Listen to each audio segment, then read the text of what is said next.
I just turned 21 when I came home for the summer. College had drained me more than I realized. Late nights, people I didn't understand, pretending to be someone more confident than I actually was. So when my dad mentioned a weekend, camping trip to unplug and reconnect, I agreed before really thinking about it.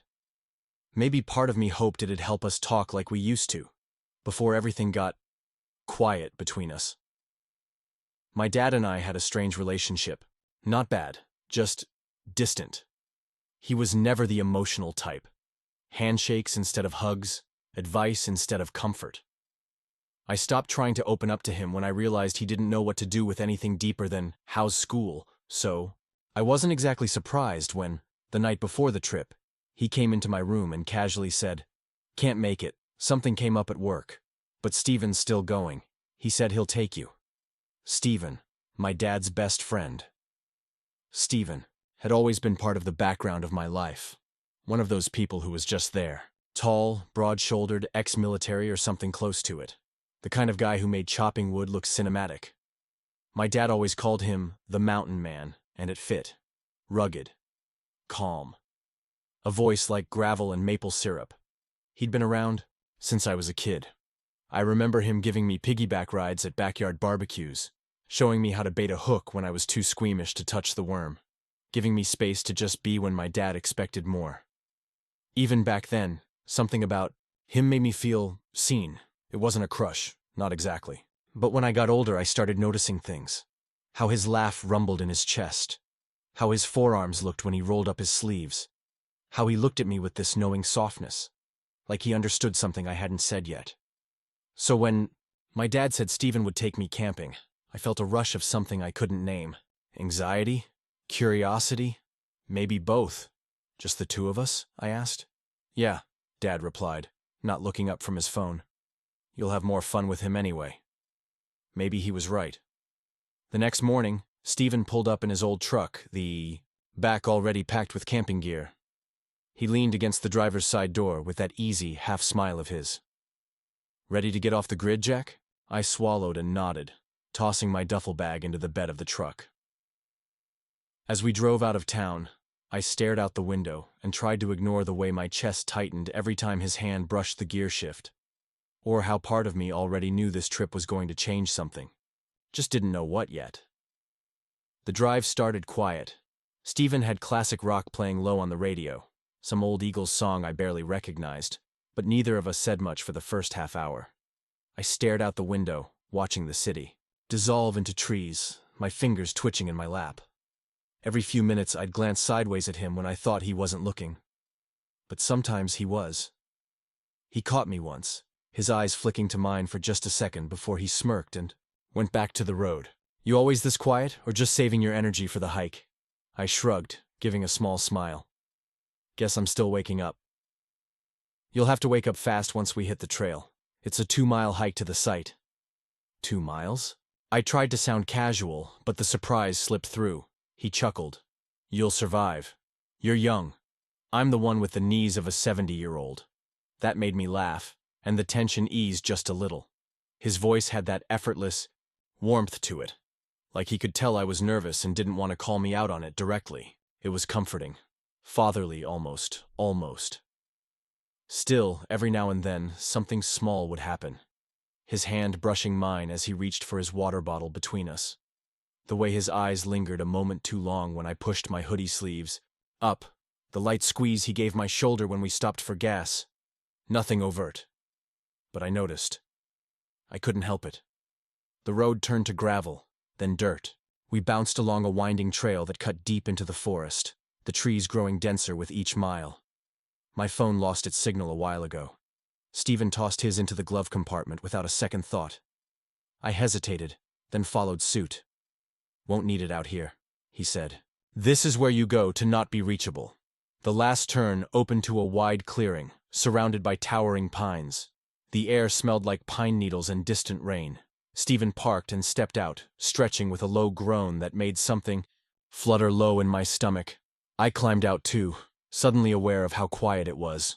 No cars, no people, just wind, birds, and the occasional creak of trees swaying above us, alone. Really alone. Steven started unloading gear from the truck, tossing me a sleeping bag. Come on, Jack. We've got maybe an hour of daylight. Let's set up camp before the bugs get ambitious. I nodded, but my eyes lingered on the tree line, the fading sun, and the man standing beside me like he belonged to this place. Something about it all felt unreal. Like the rules out here were different. Like anything could happen, and no one would ever know. And somehow, that thought didn't scare me. By the time the fire crackled to life, the sky had turned navy blue. The stars came out slow, like they were shy at first, then bold once the last light left the sky. It was quiet in a way I wasn't used to. No hum of traffic, no glowing screens, no background noise. Just wind through the trees and the soft rustle of Steven moving around the fire pit. We'd set up the tent together, side by side, our arms brushing occasionally as we worked. He made it look effortless. Everything he did had that practiced. Easy rhythm. I fumbled with the poles while he tied knots one-handed like he was born in the woods. Dinner was simple. Some foil-wrapped chicken and potatoes Steven had prepped ahead of time, cooked over the flames. It tasted better than anything I'd had in months. Something about the smoke, or maybe the company. He passed me a metal cup as we sat side by side on a log. "Little whiskey," he said, his eyes catching the firelight. "To warm us up." I hesitated just a second before taking it. Sure, it burned going down, but I didn't mind. It loosened something in me. Steven leaned back, stretching his legs toward the fire. "Your dad once tried to chase a raccoon with a frying pan on a trip like this," he said with a chuckle. "Woke up to it stealing our granola bars." He ran, out of the tent barefoot, yelling like a maniac. I laughed, really laughed, and Steven's face lit up like I'd done something right. He kept telling stories, each one more ridiculous than the last. For the first time in a while, I wasn't overthinking everything. I was just there, in that moment, next to him. Eventually, the fire burned down to glowing embers. We climbed into the tent, the air colder now. The night pressed in around us. I slipped into my sleeping bag, but the space between us felt impossibly close. Our shoulders nearly touched. I could hear his breath, slow, even, grounding. I couldn't sleep. My heart beat too loud in my chest. Every time I shifted, I was aware of how near he was, the shape of him, the warmth radiating from his body, the way he sighed when he settled. Deeper into the bag, I tried to focus on anything else, the zipper, the nylon rustling, the wind, but all I could feel was him, right there. What was I even doing? This was Steven, my dad's best friend, twice my age, rugged and calm and completely off limits. And yet something inside me stirred, something that had been buried for years. A question I didn't want to ask, a truth I didn't dare speak. I lay there, eyes wide open in the dark, wondering if he could feel it too, or if I was just imagining everything. The next morning, the forest was blanketed in mist. Steven was already up by the time I crawled out of the tent, crouched near the fire pit with a metal kettle in one hand.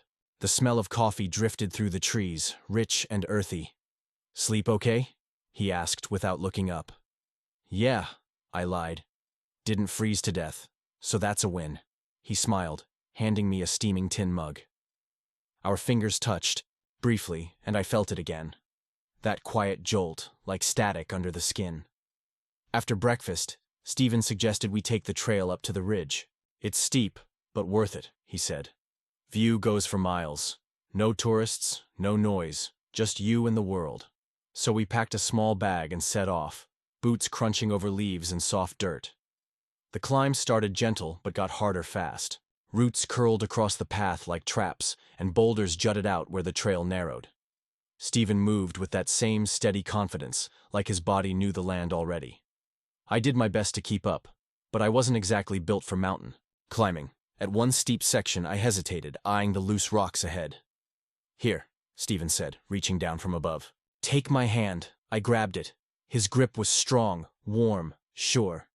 He pulled me up with ease, our hands staying connected for a few seconds longer than needed. When we let go, I felt the absence of his touch like a cold patch on my skin.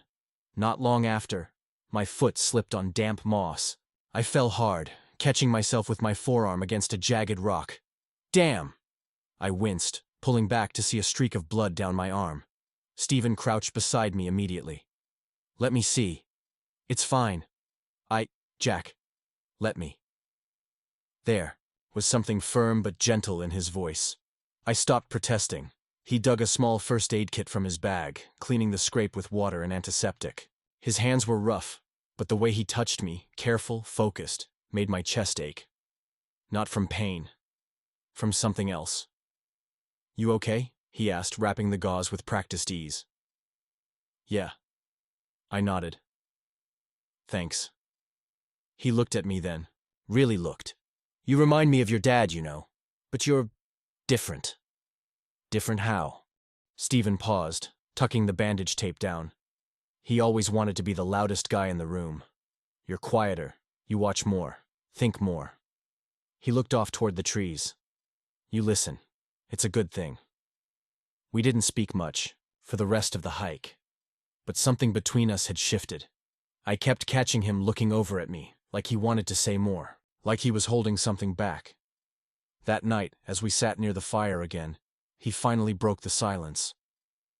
Your dad and I aren't really close anymore, he said. Haven't been for a while. People grow in different directions, I guess. Yeah, I said softly. I know what that feels like. He looked at me for a long time before nodding. You're easy to be around, Jack.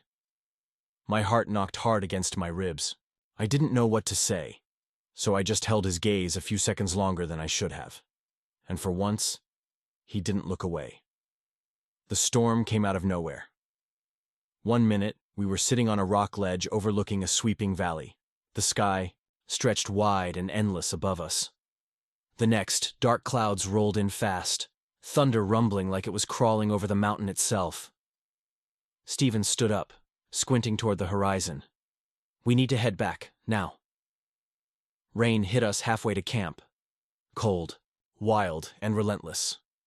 By the time we reached the tent, we were soaked.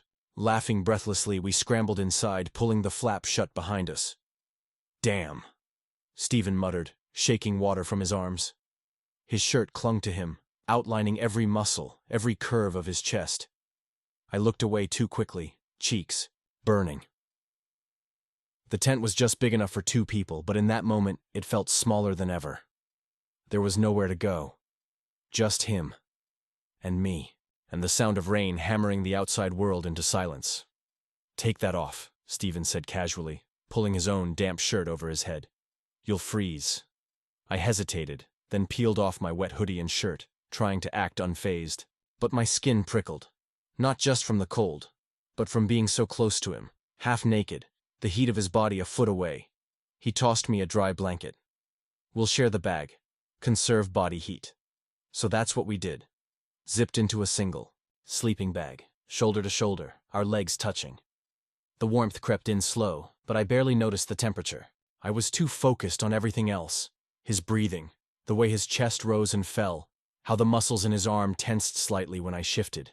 It felt dangerous, but I didn't want to move. The rain roared on, endless. Time blurred. Then, without really thinking about it, I asked, Stephen, have you ever been with a guy?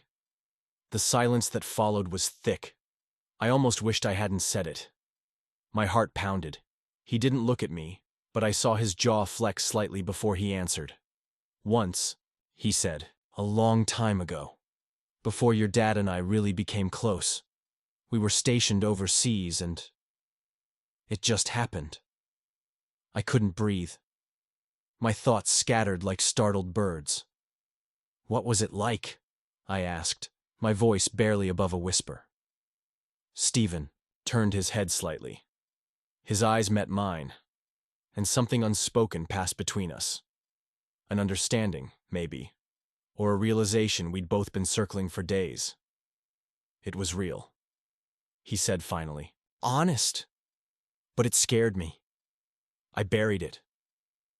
Didn't think about it again for years. I swallowed hard. The rain kept falling. And then softly, I said it. I'm gay. I didn't plan to. It just slipped out, like a truth that had been pressing at the edge of my throat for years, finally finding the space to breathe. Stephen didn't react right away. He just looked at me. Really looked. Not with shock or discomfort. With something closer to warmth, understanding. Like he'd been waiting for me to say it. "Thanks for telling me," he said quietly. "That takes guts, Jack." My chest tightened, but not from fear this time. From something deeper. In that moment, under a shared blanket and a storm-swept sky, I felt seen, and it scared me more than anything else. I expected silence to follow. The kind that stretches out uncomfortably, like cold air creeping in through the walls. But Stephen didn't look away. He just watched me, his face unreadable in the low light of the tent. Then he said calmly, "I kind of figured." My breath caught. "You did?" He gave a slow nod. "Not right away. But over the last couple of years, yeah. You got quieter around me, and you always looked like you were carrying something heavy." I tried to smile, but my mouth felt stiff. I guess I thought I was hiding it better. "You weren't hiding," he said gently. "You were surviving." Something about those words undid me. My eyes burned suddenly, and I blinked fast, staring at the ceiling of the tent as if it could hold me together. "I didn't think I'd ever say it out loud," I admitted. "Especially not to you." Stephen was quiet again. Not distant, just thoughtful. I turned a little, putting space between us, embarrassed now. My back pressed lightly against the tent wall. Then I felt his hand on my arm. Not pulling, just resting there. Solid. Real. Jack. I turned my head, meeting his eyes. They were softer than I'd ever seen them. Not guarded, not teasing. Just open. "You don't have to run from who you are," he said, his voice barely above a whisper. "Not with me." I didn't know what I was doing. My heart was racing, and the silence between us felt like a cliff I was standing on the edge of. I didn't know if he'd catch me if I jumped. I didn't even know if I wanted him to. But then he leaned in. Slowly. Giving me time. I didn't move, didn't breathe. And when his forehead touched mine, it was like something in me finally let go. My eyes fluttered closed, and for a long moment, we just stayed like that. Breathing the same air. Sharing the same quiet. Then his hand found mine. Fingers. Brushing. Pausing. Entwining. When our lips finally met, it wasn't explosive. It was careful. Thoughtful. The way someone touches something fragile. A question more than an answer. His mouth was warm and steady, and familiar in a way that made my chest ache. It didn't last long. Just a few seconds. But it changed everything. When we pulled back, neither of us spoke. The space between us felt sacred now. Charged, but not dangerous. I looked down at our hands, still linked between our sleeping bags. "Are we—" I started, but I didn't even know what I was trying to ask. Stephen exhaled. "I don't know," he admitted. "I didn't plan any of this, but I'm not going to pretend I didn't feel that." He paused. Then, "You matter to me, Jack. Not because of your dad. Not because we're out here alone. You just do." I felt something deep in me crack open. Something I'd held tight for years. The tent rustled in the wind. The storm starting to pass. Neither of us tried to define it. We didn't need to. Not yet. We just lay there, side by side, fingers still touching. And for the first time in a long time, I felt okay not knowing what came next. Morning came with a hush. No more rain, no more thunder. Just a pale mist hanging between the trees, softening everything. I woke up still inside the sleeping bag, still beside him. But something was different now. The air felt thinner, quieter, like the forest itself was holding its breath. Stephen was already awake, staring at the tent ceiling. His arm wasn't around me, but he hadn't pulled away either. "Morning," I said, barely above a whisper. He looked over, offered a small smile. Hey, I wanted to ask if he regretted it, if the kiss had been a mistake. But I didn't. I just nodded and started to sit up. We packed up slowly, not saying much. It wasn't awkward, just careful, like we were both afraid to break whatever fragile understanding had formed between us last night. As we drove back down the winding roads, the truck bouncing gently over dirt and gravel, I kept sneaking glances at him. He looked calm, focused, on the road, but quieter than usual. The same Stephen, but with something held back now. I pressed my forehead against the window, watching the trees blur past. My chest felt tight, not from sadness exactly, but from uncertainty. Had last night meant as much to him as it had to me? Or was it just a moment, sealed away now that daylight had returned? We drove for miles before he finally spoke. "You okay?" he asked, his eyes still on the road. "Yeah," I said. "I think so." He nodded slowly. "Look, about last night." My heart clenched. "I'm not going to pretend it didn't happen," he said, "and I'm not sorry it did." I turned to look at him, surprised. He kept his eyes forward. "But I also don't want to mess you up. You've got your whole life ahead of you, Jack. You don't need confusion from someone my age complicating it." I didn't say anything right away. I just listened. Then he added, "We don't have to define it. What happened, what we felt. But I'm glad it happened." I swallowed hard. My throat felt thick. "Me too," I said quietly. He glanced over. At me then, just for a second. And in that look, I didn't see regret. I saw warmth. Maybe even something close to peace. The rest of the drive was quiet again, but it didn't feel heavy. It felt like something had shifted permanently between us. Not necessarily toward a future, but toward honesty, toward being seen. By the time we pulled into my driveway, the sky had cleared. Summer sunlight filtered through the trees, and everything felt a little sharper, a little more real. Stephen turned off the engine but didn't move. "You'll be all right," he said, eyes still on the windshield. I nodded. "Yeah, I think I finally believe that." He smiled, soft and fleeting. "Good." And with that, I stepped out of the truck, my heart full of questions, but lighter than it had been in years. Maybe this wasn't the start of something. Maybe it was just the moment I stopped hiding from who I was. And that, I realized, was enough. It's strange how quickly life folds back into routine. Back home, everything looked the same. My room, my dad's grunts instead of full conversations, the clink of his coffee mug in the morning. But something in me had shifted. I could feel it in the way I walked, the way I looked at people. I was more present, more awake, more myself. My dad never asked how the trip went. I think he figured Stephen and I just did a lot of hiking and sitting around a fire. Just two guys doing outdoorsy things. Maybe that's all he wanted to believe. I didn't correct him. Some nights I'd lie in bed, replaying the way Stephen had looked at me in the tent. That soft, unreadable warmth. Like he saw the real me and didn't turn away. We didn't talk every day. Just the occasional message. A check-in. A shared article about trail gear or a new hiking spot. But there was something underneath it all. An invisible thread I couldn't quite name, but definitely felt. Weeks passed. I got a part-time job at a local bookstore. I started journaling again. Sometimes I'd catch my reflection in the window and notice I didn't flinch anymore. One night, close to midnight, my phone buzzed. "Stephen, want to go hiking next weekend?" I stared at the screen, heart pounding for reasons I didn't fully understand. Or maybe I did. I read the message again. Simple, no pressure. But everything behind it. I typed back. "Me. I'd like that." I hit send and leaned back against my pillow, the glow of the screen fading as the room dimmed again. I didn't know what this was. I didn't know if it would become something more or stay exactly what it was. A quiet connection, born in the woods, honest and unexpected. But I knew how I felt. I was no longer afraid of the questions.